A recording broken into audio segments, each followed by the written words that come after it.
Sounds going on. Just put that button there.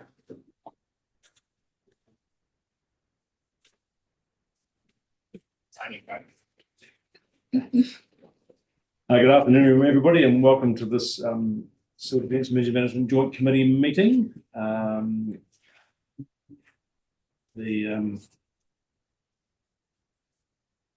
Get myself organised here. I think the first item is to have an attempt at a karakia. Found it on. Sorry.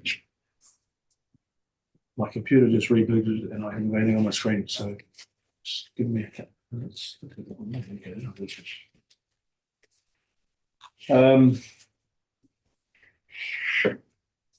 Tua ki runga, tua ki raro, tua ki waho, tia ki roto, tia ki te here tangata, ke ronga te pau, ke ronga te ao, kumiei, taiki. Which is unite above, unite below, unite without, unite within, unite as one, listen to the night, listen to the word of the light, and now we can come together as one.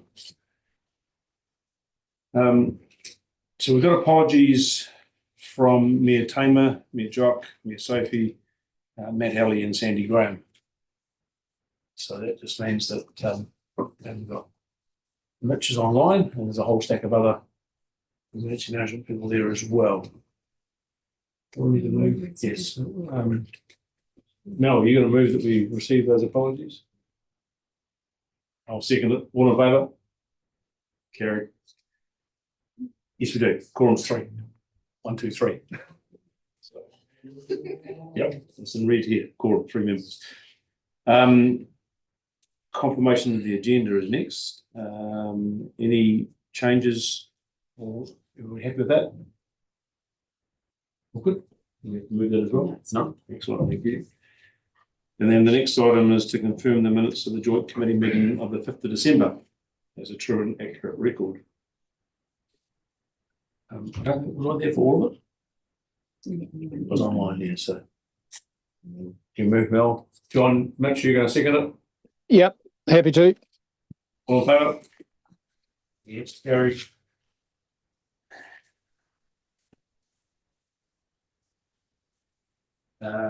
Agenda item number 5 is the committee terms reference, just for noting there's no action required of it, is it? No. Cool. And 6 is the action registered for review. There's only one action on there, which is the appointment of Mike Costello as a local controller for Dunedin City, and that's been completed. So do we note that formally, or is it just done? Oh, cool. Right. Now we move on then to report items. Item number 7.1, which is the Coordinator Executive Group Chair Report. Provides update the key matters arising from Sort Events Management Otago and from the key meeting held on the 3rd of January. Is someone presenting? Mr. Kelly. Kia ora, Mr. Chair. So this was the first meeting of the KEG this year. I've assumed that the chair of that function, having taken over from Steve from Clutha, had been doing a commendable job for many years. And actually, we did this one in Queenstown. So it was quite nice to move to do it in another location, and perhaps we might move the KEG around the region as well. Anyway, you've got the report there. There was nothing out of the ordinary. Perhaps the last bit was we did support an application to the NEMA Resilience Fund, which you may have some questions on, but I'm happy to take questions. Does anybody have any questions? No. Could you give us a bit of an outline of what's intended with the application to the fund? Yeah, so that was quite an interesting one. It comes from, you probably know, John, it comes from within your bailiwick with the hardware community hub. And it's to help to fund a little bit of resilience. And if I recall, it's about the installation of solar. Right. And there were no other applications. And we thought it might be pretty ambitious to seek the entire capital cost. But anyway, we agreed to put it up. But I suspect that fund, like most funds across New Zealand, are oversubscribed. and NEMA will have to make a decision on weigh the relative merits of that particular application. Great, thank you. Mel, Just under the Te Whatu Ora casualty simulation, is that something that's sort of shared around different areas, different times, or is there different members from hospitals and stuff across the motu that are brought in to sort of see how that works, or is it just for the Lakes District area? Well, that's a very good question. Do we have Te Whatu Ora online at all? Any? No. I'll follow up for you. Yeah. And Just out come of back to interest that as one. much as anything. thanks for that, Peter. Nothing else? It was removed that we received that report or not? So yeah, there is a so I've got my computer running now. So the recommendations that we note the report. So move Mel, second Neil, all in favour? Carried. Oh, look at that. I could have found that. Thank you. So now we can move to item 7.2, which is the group manager update. That'll update the committee on the work activity completed for the year date 2025. Yeah, kia ora, my name's Courtney Jameson. I'm covering for Matt Alley, Group Manager. He's away on leave at the moment. I'll take it as read, but I'll go through some quick points. So group plan, we're still drafting that. It's at the stage we're at our next team meeting at the start of April, as we will have our first kind of team internal review, and then it'll progress to the next stage. We're operationalising the GA strategy, and there's ongoing work in the deployable capability space, with 3 setting units now deployed with updated resources. Glenn's online. Would you, Glenn, have anything to add to the GA strategy? Good afternoon. Other than the strategy has got a. Glenn, we can't hear you, mate. Just hang on a minute. We'll just fix that. Or not. It's him. Is it me? Might be you. You might be talking into a headset and the microphone might be somewhere else. Could be. Is that any better? Perfect. Boom. Right, excellent. Yeah, sorry about that. So our strategy has effectively a 4-year work plan to put into implementation.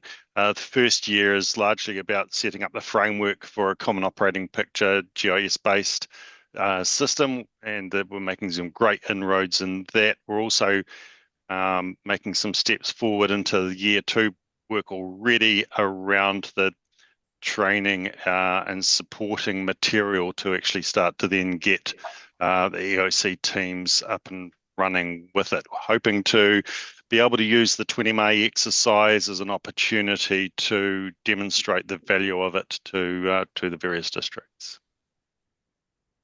Cute, thank you. And then moving on from that, we're also focusing on the delivery and training of our exercise, as Glenn said, that's coming up in May. So it's been a larger focus for the EOC teams to make sure they're prepared for that. So introducing the scenario and the concept to their wider councils as well. And noting that CODC, thanks to Pete Kelly, has made that a priority, and we're seeing some great inroads as a result of that as well. Overall, we remain on track against the work plan.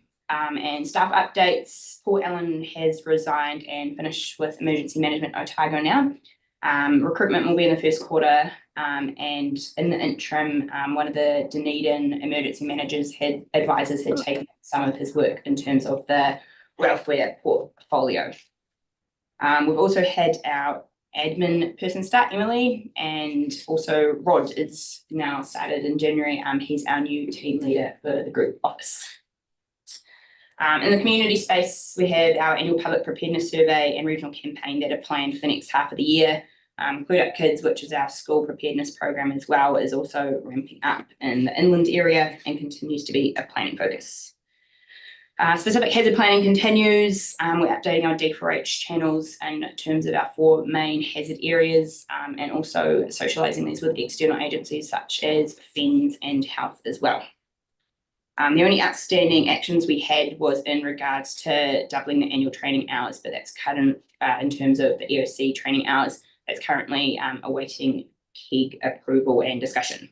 And then finally, we are still focusing quite heavily on the EM submission bills.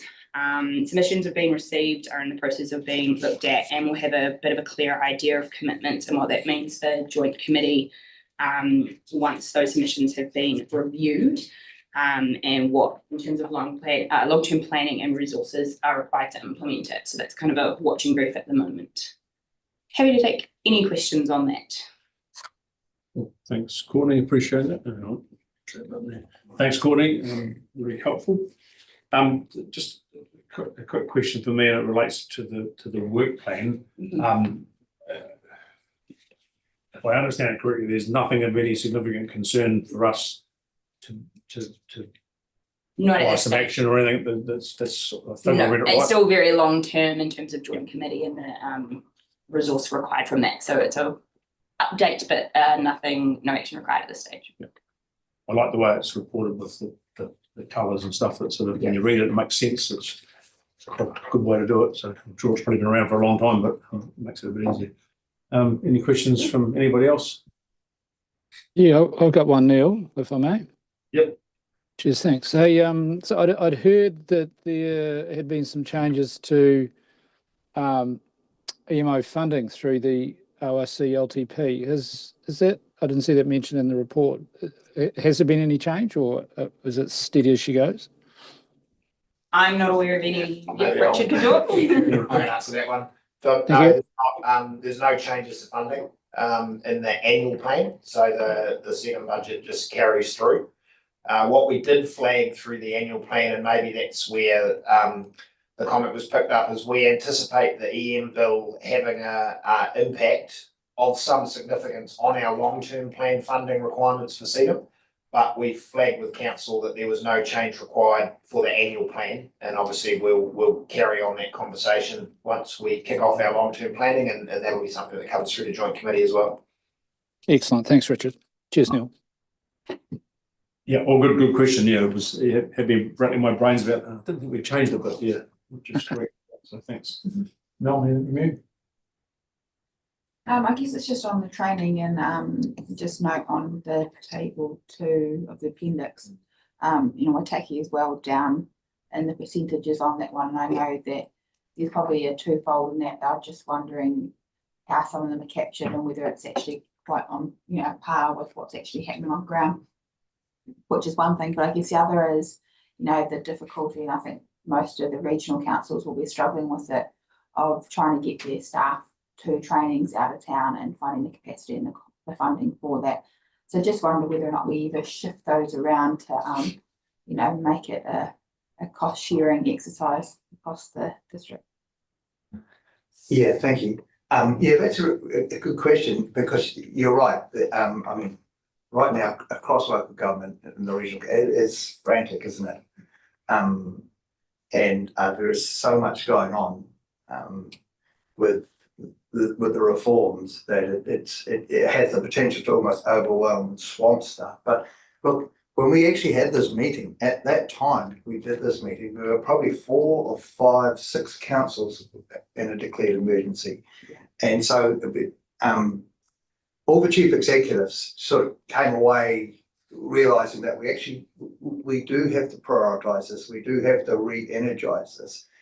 We all have exercises planned, and so there's a concerted effort across the region within each council to really acknowledge that actually civil defence and emergency management as the reform, as the legislation is going to say, this is a key core requirement of the chief executive.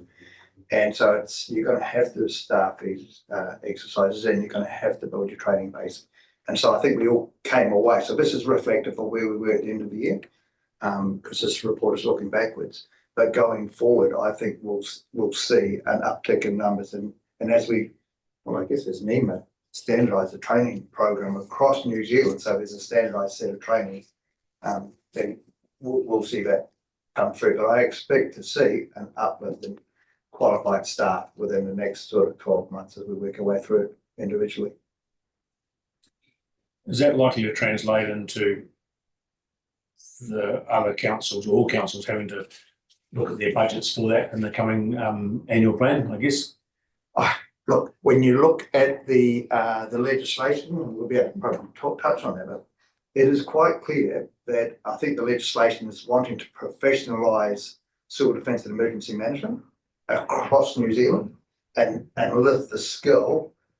So I going into this LTP, I'm almost of the view personally that we're going to have a full-time controller paid for, and that's their number one function. And then they perform other functions that support civil defence and emergency management within each council, because when you read the legislation, it seems to be the way it's going. So yes, it's going to cost us money. That sounds like Back to the Future. I have one more thing. And just further to that, we do provide kind of, I think you talked about regional training and travel for it. Each TLA has a local EMA who does provide training, and that's free of cost to the council, just part of the work we do. And that is offered every quarter. So you can talk to your local EMA and they should be able to be providing that training. And that's what those statistics are based off, is that local training that we provide that then equates to that qualified status we have in the reporting. I guess from the feedback I got, I think that our team tend to travel for training, which is where it becomes a little bit harder and a bit more. Yeah. Thank you. Yeah, I think there's a few challenges out there, and I think you're well aware.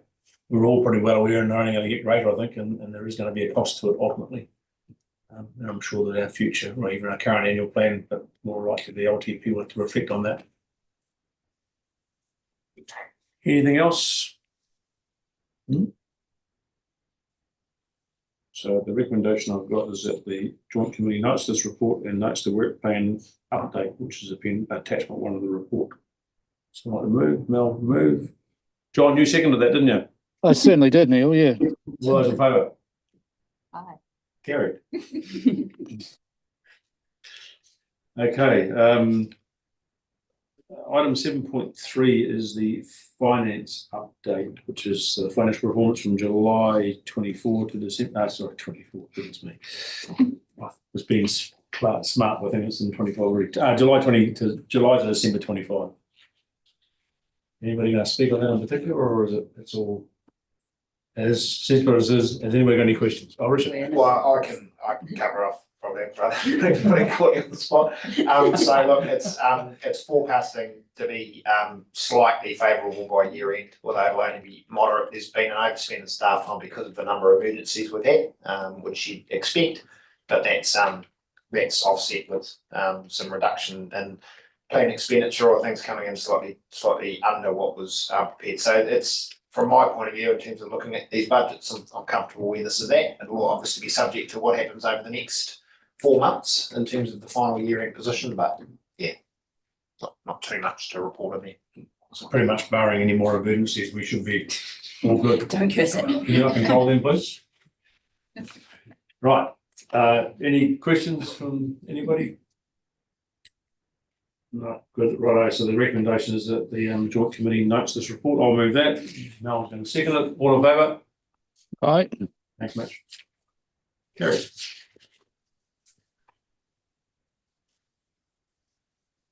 Okay, item 7.4 is a Lifelines update to inform the committee on the activity undertaken at the Otago Lifeline Utilities Group meeting on the 3rd of December. Oh, yes, yeah. Mel Banks is the representative from Emergency Management Otago, but she had to duck off for an urgent medical appointment about half an hour before this. So we can take it, the report is read, and happy to try answer any questions, noting that, yeah, John is also part of that Lifelines group and may be able to tag team there. Anything you want to add, John? Only that we've got a few things coming up. And so Mel's providing really good support there. You're going to be doing some D4H stuff coming up soon, but otherwise we had a really good get together of the group and an update on where everyone's at. I think it's going to be interesting going forward, though, particularly with the requirements in the bill of whatever they end up being called, critical infrastructure services, whatever. Similarly, there will be higher expectations on infrastructure providers and potentially others who might fall into that category, like supermarkets and fast-moving consumer goods. So it's going to be a growing space with more responsibility in future. So watch that space too.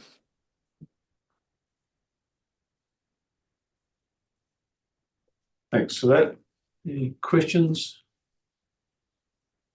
I guess more importantly, my take on it is there's nothing that requires anything from the joint committee to say, do this, don't do that. We can help you with that. That's my take on it. I suppose the nearest would be potentially that there is an exercise coming up, and we'd want to get good involvement from all the players involved. So that might well take the manner of the joint committee and perhaps KEG to make sure that we actually get that involvement happening. It looks like it's going to be a coalition of some fairly willing partners anyway, so that shouldn't be a problem, but we might need to call on that. No. Just on the group meeting and the attendees, I notice it's put there that there's welcome new members from WDC. Does that mean new members have been welcomed, or they're looking for new members? Because I note that there's Network Waitaki on there, but not WDC on there. And so probably for a new person trying to understand where that's pitched in, should we be putting someone on Where were you looking, Mel? there? Sorry, I'm on Page page 61. 61. Oh, hang on. That's why I can't find it, because I'm on 71. All right.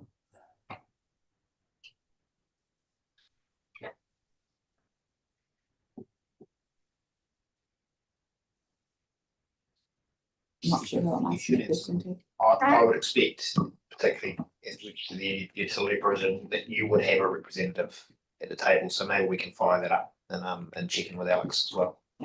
Yeah, just looking at the list of who were there, and no, there wasn't. That perhaps conspicuous by their absence. So yeah, it would be good to pick that up. Or they were there and it's just missed from the attendees. Yeah, So maybe. saying welcome. So we'll follow that, Mel, and just check in with Alex, because it would be critical for Yeah. you to have representation there. Because typically that person is sort of what's the word I want to use? A technical type person, as opposed to, like in the case of Queenstown, you've got Mitch there as well with a bit of a governance oversight and a bit of expertise in the area. But I'm assuming that if I look at that and find the other QIDC one I just seen a minute ago, Alison Thomason is probably a connection to Lifeline stuff in there by that person. So I guess Waitaki just needs the same sort of connection. It's an interesting mix, Neil. There's a mix of a little bit of governance, a lot of emergency management, and then people with risk management from the infrastructure providers. So it's actually a useful mix. So it could be, in fact, some of them have several representatives on the group because of that. But Waitaki, of course, sits on the boundary and has to send people to both of these for Canterbury and Otago. I got a plan for that. Yeah. Oh. Peter. And look, and I know just Andrew Watson from CIDC, he's in the water utility space with us. So going forward, we're going to have Southern Waters, we're going to have QLPC with its waters, and DCC with its waters within different types of organisations. So obviously going forward, the waters will be represented by those CCOs from each of the respective CCOs. We're going to stand up across the region. I guess that just means a bit like the power companies in the end, they're just another utility. Sorry, I'll rephrase that. They are a utility provider, and that's why they'll be there. And then I suppose picking up the point earlier will be, having someone full time and as a controller, they're likely to be there from the council type thing, something along those lines, I guess. But it'll be what it'll be, and when we know what the framework is, I guess we do it. Yeah. Cool. All right. Anything else? Right. So the recommendations, we note the report and also note the updates from the Otago Lifeline Utilities Group meeting. Whose turn is it? Matt, your turn to move it. Yeah, done. Yeah, good. No, second it. All in favour? Aye. No, right. Item 7.5 is the National Emergency Management Agency update. So I've got the committee with the latest activity and matters that NEMA is working on. And I'll welcome, very well, I forgot his name already. Sean, Thank you. thank you, Mr. Chair. Kia ora koutou. So I'll take the report as read, and I've just got a couple of verbal updates to supplement. So first, I just wanted to acknowledge and thank the Otago CDM Group for their submission on the Emergency Management Bill. And secondly, obviously it's been a busy start to the year, noting events in the Upper North Island related to the severe weather event. So as you're all aware, in the space of 4 weeks, we had 7 states of local emergency, from Whangarei all the way down to Banks Peninsula and Christchurch, and a couple of relevant learnings that came out of that for this group. The first one is just to reiterate Minister Mitchell's expectation that you've all heard numerous times, that local leadership takes a proactive posture in advance of any potential emergencies. And secondly, there's been a bit of confusion around mayoral relief funds and how these are stood up and administered in emergencies. So we recommend that these are stood up at the onset of an event. And just as a reminder that the government may provide a contribution to these funds among other parties such as the wider community, private sector, and other philanthropic organisations to contribute to local response and recovery. I'm happy to provide some further information to have at hand for when or if you may need to stand up a mayoral relief fund within each of your respective districts. Happy to take any questions. Thanks, Sean. And yeah, my apologies for forgetting your name. I should have written it down when I first introduced yourself to me. I haven't had the question you raised about mayoral relief funds is interesting, only because I've had no involvement in either the board apart from reading about them and going, thank God it's not in our patch. Is it anybody got any insight as to how it actually happens and what's the initiative and what's the catalyst for it? No, not personally, but we would welcome some further information. Neil, Your thunder, John, if you want to jump in. yeah, Neil. The first one I set up was in Central Otago in '99, I think, after the fires, and the second one was for the floods. So, yeah, I think there's the expectation that these will be set up beforehand, so you don't have to go through a process of setting up. You've already got something sitting there ready to activate. That's been the expectation, but quite clearly that delivery on that has sort of drifted away. It would be probably useful if there was a consistent approach across Otago, at least, so that we know we're all talking about the same thing. Ideally, too, it's good to have a regional fund ready to go if there's a major emergency where things can be consolidated together as well. So maybe it's something we need to look at in the group plan process. If it's not already there, that's a good place to at least flag it, include it by reference, but actually have something to go to so that we're not making something up on the fly. Yeah, because that's never the best time to be making stuff up, is when it's got real and it's happening. Yeah. So Sean, did you say you had some information about that could be circulated that might help? Yeah, absolutely. I'll circulate with this group after this meeting. Yeah, cool. And I would imagine that tomorrow's a mayoral forum. I think Leah's might want to have a chat. And just quickly to add to that, during the Clutha state of emergency, there was a mayoral fund. Jock's not here, but he may be able to talk to it a bit more. But yeah, it was basically any applications to the local TLA. They decide the criteria and what they think needs the most, will make the most impact rather. They can put parameters around it. They can ask, I think in the Clutha instance, they asked for other people to contribute to it as well. So yeah, Jock might be able to add more to that once he's back as well. So between that and with what Sean might forward on to the group as well, we might want to just see if we need to be prepared in some way, shape or form, and hope like how we don't have to do it. With my preference.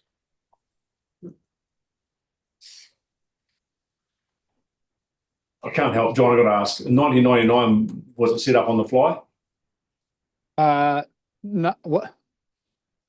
No, we actually had a template for it, I think, and because that was under the previous act, and you had to have a template sitting there. So the deputy mayor was the chair of a committee. Yeah,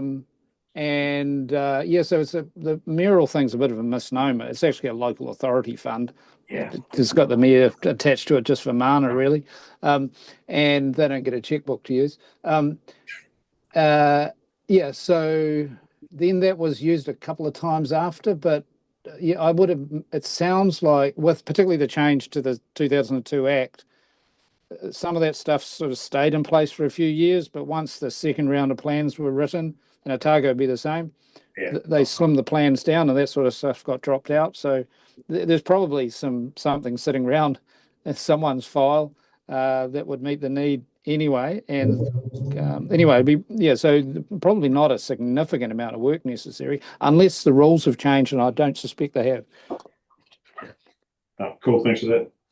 Yeah, I think just talking to Courtney, we'll get something through the next KEG meeting and then back in front of joint committee, but Dunedin said 3 or 4 of them in the time either I was there or just after, so there's a process established, so we can just quickly document that and then bring it back to the next meeting. It's probably timely just to know and understand. Yeah.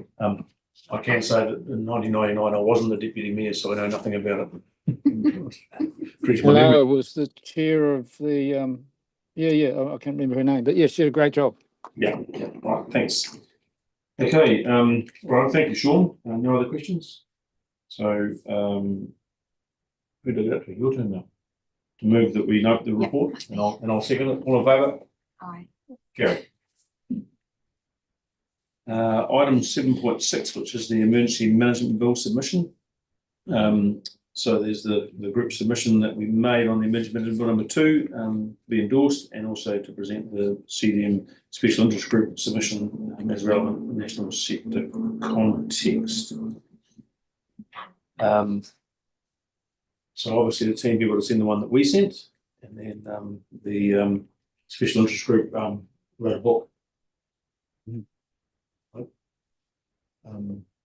Is there anything to add to where that's got to? Sorry, I've got a question, because the one on our agenda paper is a final draft of the sector group one, special interest group one. I assume that's as it went in the end, is it? Yeah, that would have been as it would have just been going through its final. I just showing that I read it, that was all. Right. Any questions before I put the recommendation that I've got? No.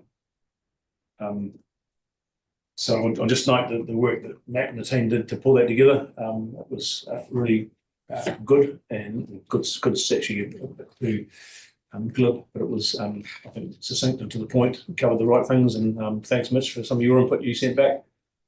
Yeah, no problem, Neil. I take no credit for any of it. I had I signed it. That's about the only credit I get. Oh, that's good. It's got to make it official. I had the opportunity up in Wellington at the moment, delivering an emergency management sort of hands-on, slightly academic program. I had the opportunity to have a chat with Dave Gorn from NEMA, who presented on Monday, and we talked about some of the issues there. The proof is going to be in the pudding, I think, and what the standards say, and looking to actually lift the game and not maintain sort of some low common denominator. So, but I think he's up for the challenge. Well, that's promising then.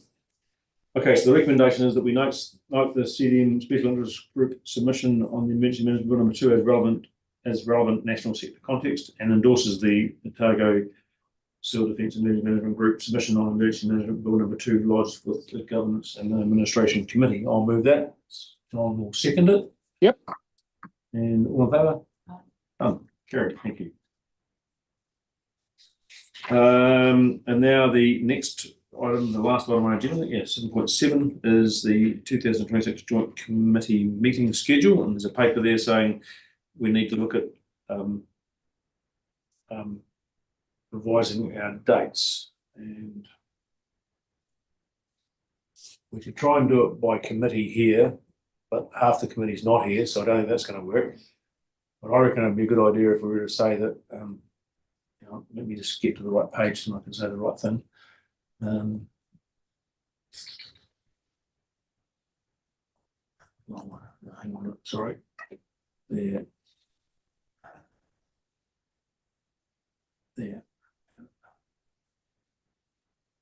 that we, the recommendation that we note the report and that we, ask the,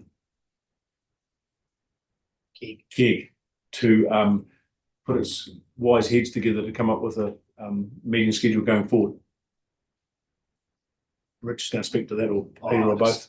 I did have a quick chat to Neil about this, Peter, before, and really it was just on the basis that option A would not be preferred, given that that's what's created the issue we've got. So, how we can go away and work out what might work on the basis that you don't want to keep having on a Thursday afternoon and run into these clashes. Yep, happy with that. Yeah. And I think, Yeah, I think Thursday afternoon was done probably because it enabled the mayors to get together that evening ahead of the mayoral forum. So to build the relationship and the forum, that sort of stuff. But we'll take that away and look at it.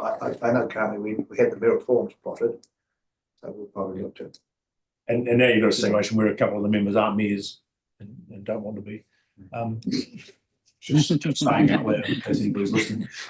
Well, can't speak for Mitch. No, just be careful. Sorry. Under the current triennium, I'll rephrase it then. Yeah. We can look at that. That would be a good outcome, and it'll be where it'll be, and then we can hold them where they need to be held as well. Whatever, and a bit lazy with the key, move around. That might be an option as well, and maybe that's a good way of setting it up to coincide with that. Don't know, but Neil, one thing that I discussed this when our council was meeting when John made the delegation for me to come as his nominee, that it's become quite apparent that there is, and this was one of the things I talked with Dave Gorn about, a lot of reliance on just one person in the organisation, either the CE or the mayor, the respective levels, and that it would be really helpful to ensure that either the deputy mayor or some other designated councillor, and similarly with at regional level, is kept in the loop, and they can be an alternate if the mayor can't make it to something, that the organisation is still represented at governance level by someone who's in the picture. Would probably help with that too. So we can still maintain a quorum, because I think we can achieve that with the way the Act deals with who's in. So there is a delegated person. It is a problem. I've struck this in other regions too. It might be something, give us a bit more flexibility, that's all. it sounds like that could be sort of the plan B. The first thing to get is the date, and I think Yep. that, get a date that works for everybody. And then to have a situation where if someone can't make it, this is a bit unusual. We've got 3 that couldn't make it because of the clash. That wouldn't be the norm, and I would have said in the past, hasn't probably happened before, probably 1 maybe, but not 3. Right. But I think that could come out of it for the future as well, but probably wait until the dust lands with what the setup is going forward too. Oh, true. Yeah. Right. So did you, Cara, get what I Yes, said? You did. so just noting the Note the report and ask the key to come up with a meeting schedule. Yep, simple as that. Move that way. Seconded by Mel. All done. Thank you.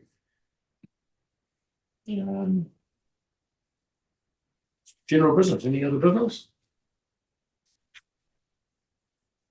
No. Well, I close the meeting.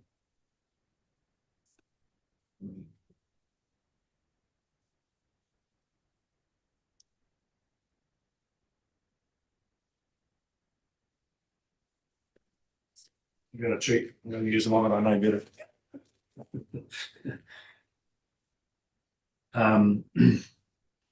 Manaki Firma, Manaki Tangata, Haere Whakamoa. Keep the land, keep the people, go forward. Thanks, everybody. Sure.